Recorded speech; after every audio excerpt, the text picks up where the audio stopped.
이 팬데믹의 시대 주님의 은혜로 건강하게 또 은혜 충만하게 잘 이겨내시기를 축복합니다. 질문을 한 가지 드립니다.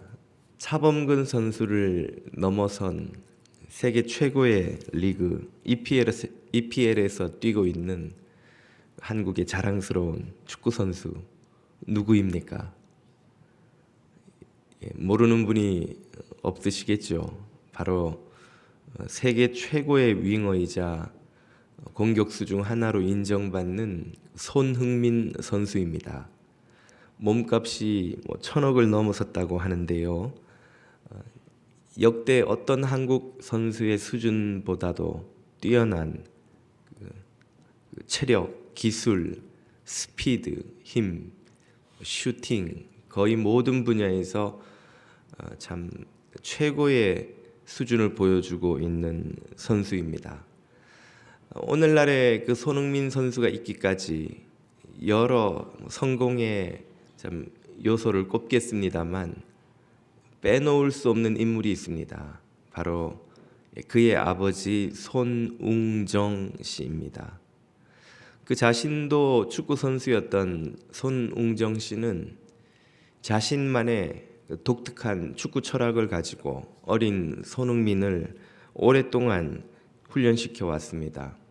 그는 기본기가 평생의 선수로서의 발전을 좌우한다는 믿음을 가지고 어린 손흥민에게 철저하게 기본기 훈련을 시켰다고 합니다. 16살이 될 때까지 경기에 내보내지 않은 채 체력, 볼 트래핑, 드리블, 슈팅, 패스 이런 가장 참 기본 중의 기본이라고 할 그 축구 선수의 기본 실력을 하루 6시간씩 훈련시키면서 익혔다는 것입니다.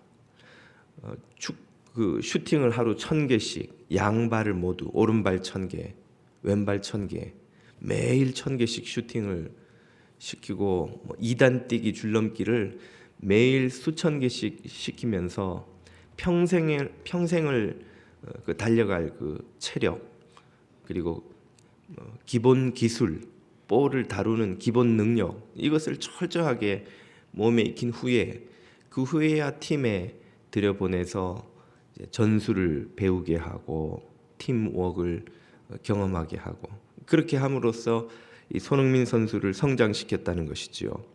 함부르크 유스팀 시절에는 모텔에 그 훈련장 바로 곁에 있는 모텔을 장기간 참 렌트하고는 자신이 거기서 자고 생활하면서 어린 손흥민이 게을러질까봐 매일 새벽 일어나 아이를 깨워서는 함께 웨이트 트레이닝을 했다는 것입니다. 아버지로부터 축구 선수의 기본 중의 기본인 이 체력과 기술, 그가 보고 배운 모든 것을 익힌 손흥민 선수는 참 마침내 세계적인 선수로 성장해서 역대 모든 한국 축구 선수 중에 가장 뛰어난 선수라는 평을 받고 있습니다. 아들이 이렇게 세계적인 선수로 성장을 했으니 지금 아버지의 선수 시절과는 비교할 수 없는 수준으로 아들이 성장을 했지요. 그러면 그 아버지 손웅정 씨는 혹시 아들에게 질투를 느끼지는 않을까요? 이놈이 나한테 배우더니 나보다 더 뛰어난 유명한 축구 선수가 되었네? 이럴 수가. 그런 마음을 혹시 아버지가 갖지는 않겠습니까? 그럴 리가 없지요. 어떤 아버지가 아들에게 그런 질투를 느낄까요? 자신의 성공보다 아들의 성공이 더 기쁜 것이 아버지가 아닙니까? 반면 아들은 자신의 성공이 아버지 덕이라는 말을 늘 들으면 불쾌하지는 않을까요? 아니, 내가 열심히 해서 성공했는데 아버지 때문에 내가 성공했단 말이야? 기분이 나쁜데 그렇게 느끼지는 않겠습니까? 당연히 그럴 리가 없지요. 손흥민 선수도 인터뷰에서 이렇게 말하고 있습니다. 저에게 그분은 아버지이자 선배이자 스승입니다. 아버지가 없었다면 저도 이 자리에 없었을 것입니다. 매일 일어나면서 잠들기까지 아버지에게 감사합니다. 그 역시 자신의 성공이 아버지 덕분이라는 말이 하나도 불쾌하지 않습니다. 손웅정 씨와 손흥민 부자가 서로에게 보여주는 이 사랑과 헌신, 믿음과 순종, 이것은 하나님과 예수님 사이를 설명해주는 가장 좋은 비유라고 오늘 요한복음이 우리에게 가르쳐 주십니다. 우리는 3주째 베데스다 연못가에 있던 38년 된 병자를 고치신 예수님의 사건을 살펴보고 있습니다. 예수님은 이 병자에게 네 자리를 들고 일어나 걸어가라 하는 말씀으로 치유를 행하셨는데 바로 그 때문에 유대 종교 지도자들로부터 공격을 받으셨습니다. 그뿐 아니라 이 말씀 때문에 심지어 살해 위협까지 받으시게 됩니다. 17절의 말씀이지요. 예수께서 저희에게 이르시되 내 아버지께서 이제까지 일하시니 나도 일한다 하시매. 내 아버지께서 이제까지 일하시니 나도 일한다. 이 일과 아버지의 일하심에 대해서 지난주에 저희가 함께 살펴보았습니다. 자, 이 말씀 때문에 예수님은 아버지의 영광을 가로채는 신성 모독의 죄를 저질렀다고 유대 종교 지도자들은 공격하고 있죠. 그러나 예수님께서는 당신이 아버지의 영광을 가로챈 것이 아니라 아버지께서 그 영광을 아들에게 부여해 주셨다고, 그 반대라고 말씀하셨습니다. 오늘 본문 19절 이하지요. 그러므로 예수께서 저희에게 이르시되 내가 진실로 진실로, 아멘 아멘 두 번이나 강조, 정말 중요하다고 강조하실 때 예수님께서 쓰시는 표현입니다. 너희에게 이르노니 아들이 아버지의 하시는 일을 보지 않고는 아무것도 스스로 할 수 없나니 아버지께서 행하시는 그것을 아들도 그와 같이 행하느니라. 즉 아들이 아버지가 하시는 일을 보았기 때문에 본 것을 따라 행하고 계시다 이 말이죠. 20절 전반부입니다. 아버지께서 아들을 사랑하사 자기의 행하시는 것을 다 아들에게 보이시고 아버지 하나님이 아들에게 먼저 당신의 행하시는 구원사역 재창조의 역사를 보여주셨다는 말이에요. 아버지가 보여주셨기 때문에 아들이 그것을 보고 따라 행하는 것이다. 즉 내가 아버지의 영광을 가로챈 것이 아니라 아버지가 그 영광을 지금 나에게 부여해 주고 계셨다 이 말이죠. 아버지는 왜 이 아들 예수에게 그 모든 당신의 구원 역사를 다 보여주셨습니까? 그 이유는 사랑하셔서, 아버지가 아들을 사랑하는 아들에게 모든 좋은 것을, 당신의 좋은 것을 보여주시는데 주저함이 없으셨다 이 말입니다. 아니 사랑하시면 그런 걸 보여주실 게 아니라 부귀영화를 막 팍팍 더 주셔야 되는 것 아닌가.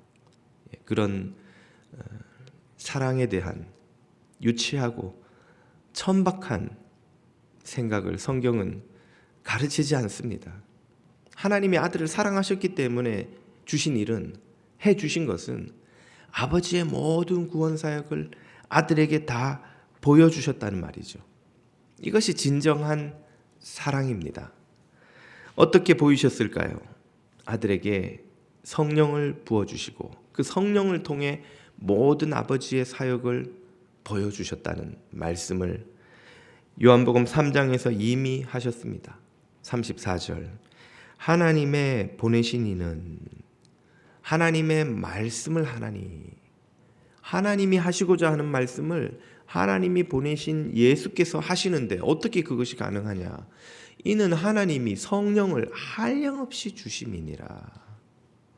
하나님이 부어주신 성령이 예수님께 하나님의 하시려는 말씀이 무엇인지도 가르쳐 주시고, 하나님이 행하시는 구원 역사가 무엇인지도 보여주시고, 하나님이 어떻게 재창조의 일을 행하고 계시는지도 보여주셨고, 다 보여주셨기에 그것을 아들이 보고 따라하는 것이다. 순종하는 것이다. 그 아버지의 하시는 일을 내가 지금 하고 있을 뿐이다. 그리고 이것이야말로 아버지의 의도하심이요 바라심이다 하는 말씀입니다. 이 대목이 보여주고 있는 하나님과 예수님의 관계야말로 오늘 모든 성도들이 믿어야 하고 깨달아야 하고 경험해야 하고 또 순종해야 하는 참된 삶의 모델을 보여줍니다. 그리고 참된 인생의 비밀을 보여줍니다. 오늘날 세상에서 행복과 성공의 기준은 무엇입니까? 누구를 붙들고 물어본들 어떤 인생이 행복하고 어떤 인생이 성공했습니까? 답은 돈을 많이 버는 것이죠. 높은 지위를 얻는 것이고 명예를 얻는 것이고, 우리 아들이 딸이 그런 지위를 얻고 돈을 벌고 명예를 얻으면 자랑스럽게 어디 가서 자랑하고 싶고, 누가 아들 이야기 딸 이야기 안 물어주나 그것만 기다리게 됩니다.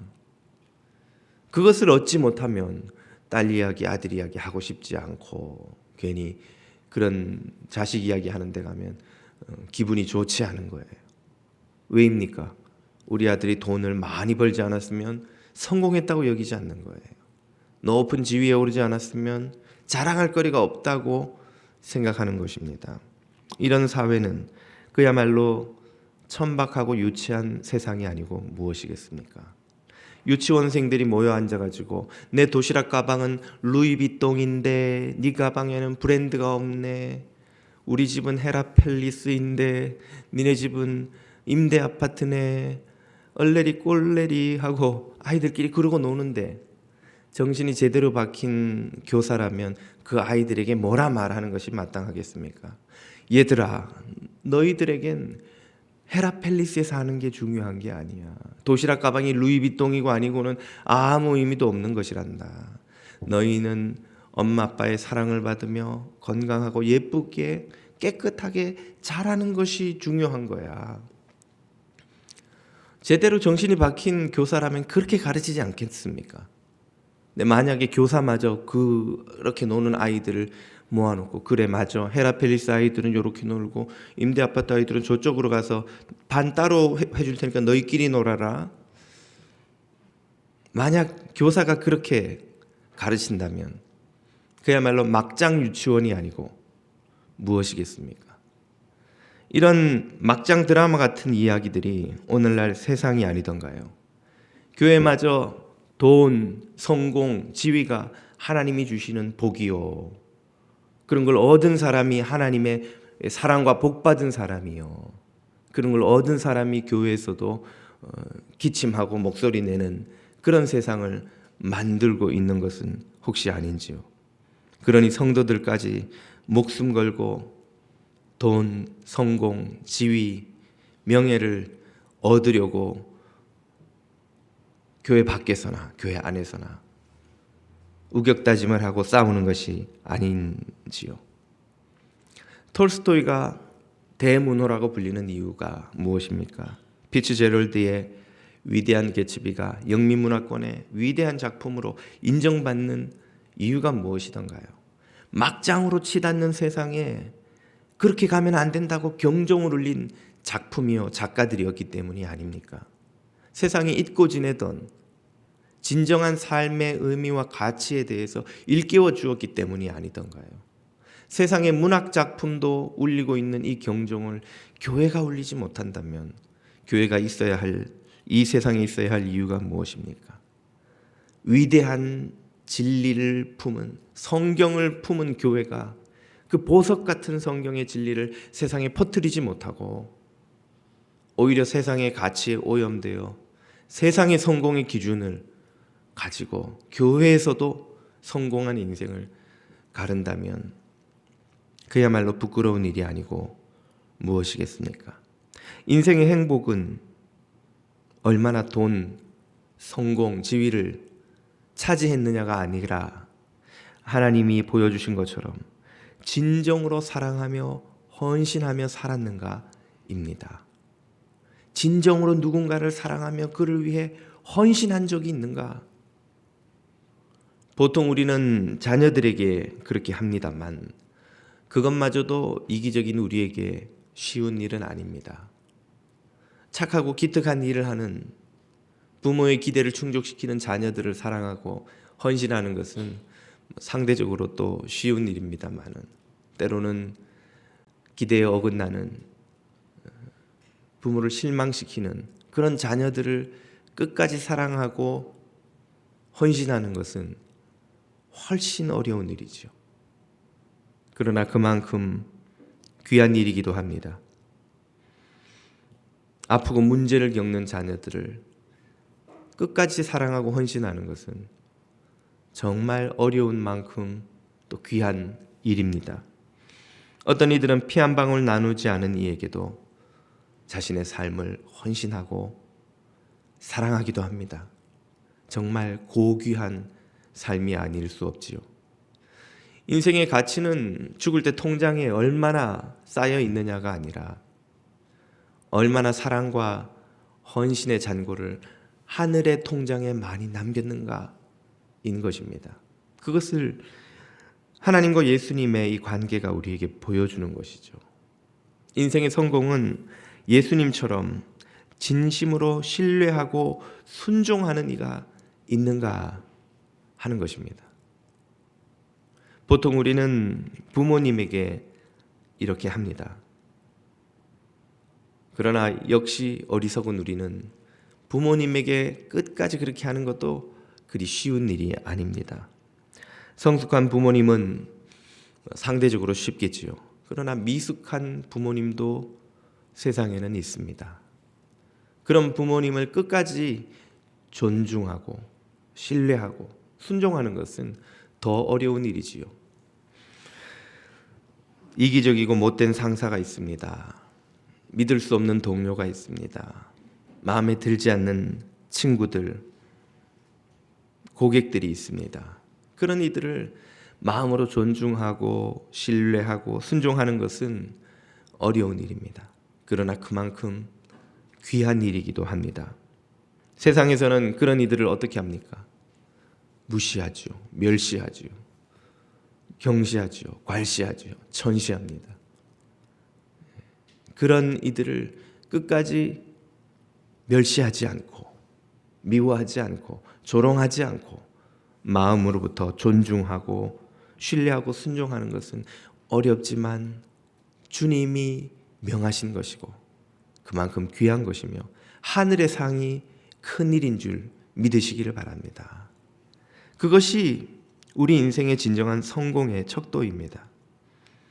하나님과 예수님은 서로에 대한 깊은 사랑과 헌신을 통해서 막장 드라마처럼 천박한 우리의 인생에 하늘의 별처럼 빛나는 아름다운 인생이 무엇인지를 보여주셨습니다.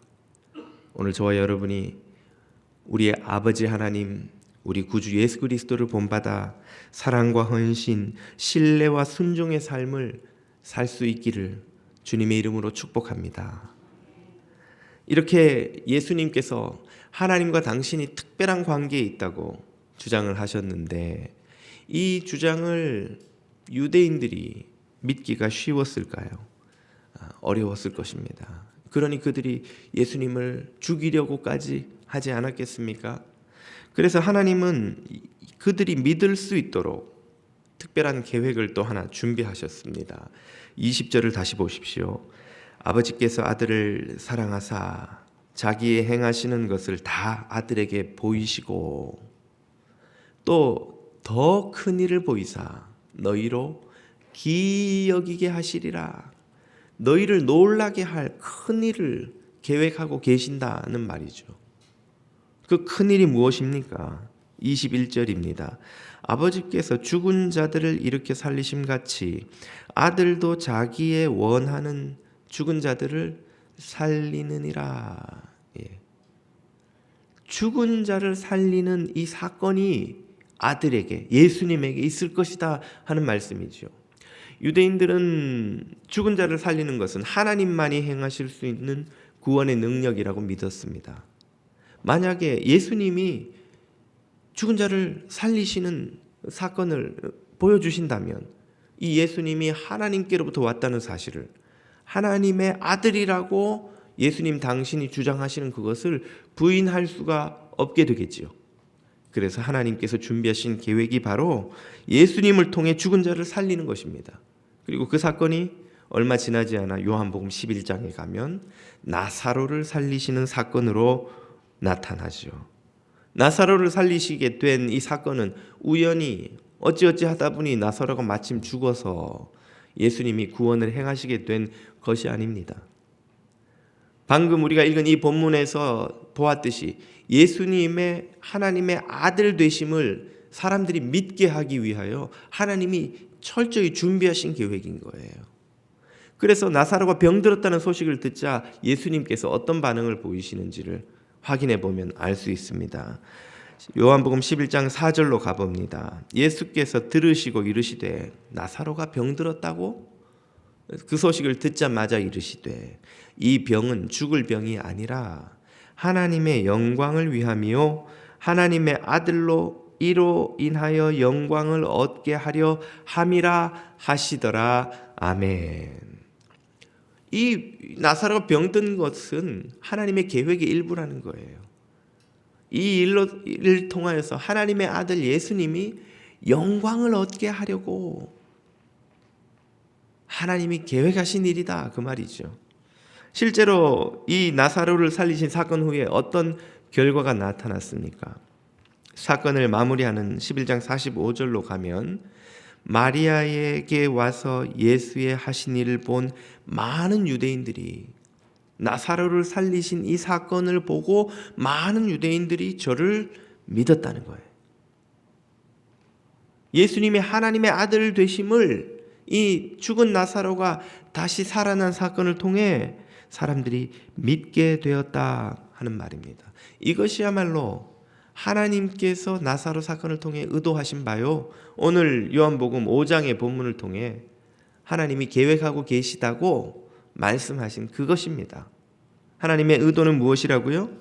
오늘 본문 23절입니다. 이는 모든 사람들로 아버지를 공경하는 것 같이 아들을 공경하게 하려 하심이라. 또 아들을 공경치 아니하는 자는 그를 보내신 아버지를 공경치 아니하느니라.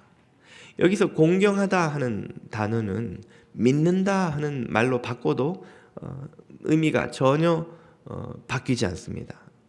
그래서 한번 바꿔서 이렇게 읽어보겠습니다. 이는 모든 사람들로 아버지를 믿는 것 같이 아들을 믿게 하려 하심이라. 아들을 믿지 아니하는 자는 그를 보내신 아버지를 믿지 아니하느니라. 아멘. 다시 말하면 아버지를 믿는 이들은 아들을 경배하게 되어 있고, 아들을 믿는 자는 역으로 아버지를 경배하게 되어 있다는 말이죠. 그렇게 하시려고 하나님께서 이 모든 일을 행하고 계신다는 말입니다. 하나님의 의도는 당신이 받으실 영광을 아들과 함께 받는 거예요. 아버지로 인해서 아들이 영광을 받고 아들로 인해서 아버지가 또 영광을 받게 하시려는 것, 이것이 하나님의 계획입니다. 왜 그렇게 하십니까? 당신이 혼자 받으실 영광을 왜 아들에게 나누어 주시는 것일까요? 아들이 혼자 받게 할 영광을 왜 아버지가 또 받게 하려는 것일까요? 그것이 더 기쁜 일이기 때문입니다. 그것이 더 행복한 일이기 때문입니다. 아버지 혼자 영광을 받는 것보다 아들과 함께 영광 받는 것이 아버지에게 더 큰 행복이기 때문이에요. 반대로 아들 혼자 영광을 받는 것보다 나로 인해서 아버지가 영광을 받는 것이 더 행복한 일이기 때문에 그런 것입니다. 이것이야말로 사랑의 비밀이요, 인생의 비밀이요, 행복의 비밀입니다. 사심없는 사랑의 관계로 맺어진 이들만이 경험할 수 있는 놀라운 행복의 비밀입니다. 앞서 소개해드렸던 손흥민 선수와 손웅정 씨가 아들 혼자 영광을 받고 아버지는 잊혀지기를 원하겠습니까? 아버지가 영광을 다 받고 아들은 무시당하기를 원하겠습니까? 아들이 성공하면 아버지가 더 행복한 거예요. 아버지가 언론의 스팟라이트를 받으며 존경을 받으면 그 아들이 자기 때문에 아버지가 또 존경받는다 생각하면 더 자기가 행복한 거예요. 아버지는 아들을 높이고 아들은 아버지를 높이고, 아버지가 높아지면 아들이 행복하고 아들이 성공하면 아버지가 행복하고, 이것이 행복의 비밀이요, 사랑의 비밀이요, 진정 성공한 인생의 비밀입니다. 우리도 그런 경험을 하지 않나요? 여러분의 자녀가 성공하면 질투가 나십니까? 행복하십니까? 어떤 부모가 질투가 나겠어요? 행복해서 어쩔 줄을 모르지요. 아들이 잘 되고 딸이 잘 되는 것을 보고 들으면 그 자신보다 엄마 아빠가 더 행복하지 않던가요? 왜입니까? 사랑하기 때문이죠. 우리의 아버지가 존경받고 어머니가 사람들로부터 칭찬을 받고 박수를 받으면 그 아버지 어머니를 사랑하는 자녀의 마음이 더 행복하지 않나요? 자식이 맛있는 걸 먹으면 아이고 저걸 내가 먹어야 되는데 속이 타는 부모가 어디 있습니까? 늘 저도 어릴 때 들었던 말이, 저희 어머님 말씀에 내 눈에 물 대는 소리와 자식 입에 음식 들어가는 소리만큼 기쁜, 듣기 좋은 소리가 없다, 그런 속담을 이야기하시더군요. 자식이 맛있는 거 먹으면 부모는 안 먹어도 배가 부른 거예요. 아버지가 어머니가 존경받으면 자식들은 괜히 기분이 좋은 거예요. 사랑하는 관계에서만 경험되는 놀라운 행복이고 기쁨이 아니던가요? 진정한 행복의 비밀이 이것입니다. 사람들이 행복을 얻으려고 모두 엉뚱한 데로 달려가고 있어요. 그 사람들이 행복을 얻으려고 시도하는 방식은 자기를 끊임없이 채우는 겁니다. 내 주머니에, 내 어카운트에, 내 마음에, 내 생활에, 내 삶에 필요한 걸 계속 채워 넣으면 넣을수록 더 행복해질 거라고 믿고 자기를 채우는데 온갖 힘과 에너지를 다 쏟아붓습니다. 속고 있는 것입니다. 그것이 진정한 행복이 아닙니다. 진정한 행복은 내 밖을 채우는 것입니다. 이웃을 채우는 거예요. 내 부모님을 채우고 자녀를 채우고 친구를 채우고 교우를 채우고 동료를 채우고 고객을 채우고 이웃을 채워서 그들이 충만해지는 것을 경험할 때 내가 더욱더 충만해지는 경험, 그것이야말로 진정 성경이 가르치는 사랑이요 행복이요 하나님께서 이 세상에 원래 디자인하셨던 복의 비밀입니다. 내 밖을 채움으로 내 안이 더욱 충만해지는, 내 이웃을 채움으로 내 삶이 더욱 충만해지는 이 기쁨, 이 사랑, 이 행복을 모른다면 우리는 예수 믿는 게 아닙니다. 우리는 하나님의 사랑을 모르는 것이죠. 심지어 원수까지 채우며 내 자신이 차오르는 경험을 하지 않으면 그리스도의 장성한 분량에 근처에도 가지 못하는, 예수님을 모르는 사람일 뿐인 것이죠. 나만 채우려는 삶은 모두를 빈궁하게 만듭니다. 남을 채우려는 삶은 모두를 충만하게 만듭니다. 그런 삶에 하늘의 상이 큰 줄로 믿으시기 바랍니다. 이 진리를 깨닫게 해주시려고 하나님과 예수님이 오늘 서로를 깊이 사랑하며 서로를 더욱더 높임으로 함께 충만해지는 삶의 비밀, 사랑의 비밀을, 관계의 비밀을 우리에게 보여주고 계십니다. 오늘 여러분은 아버지 하나님처럼 그 누군가에게 사랑과 헌신하는 이가 있습니까? 예수 그리스도처럼 믿고 순종하고 따르는 이가 있습니까? 우리에게 그런 사람이 없다면, 어떻게 그렇게 해야 하는지 모른다면 지금부터 배우면 됩니다. 누구로부터요? 바로 아버지 하나님과 아들 예수 그리스도의 사랑으로부터 배우면 됩니다. 예수님이 그러하셨던 것처럼 우리가 하나님을 깊이 신뢰하고 사랑하고 순종할 때 이 관계가 무엇인지, 이런 사랑과 행복의 비밀이 무엇인지를 조금씩 배워갈 수 있습니다.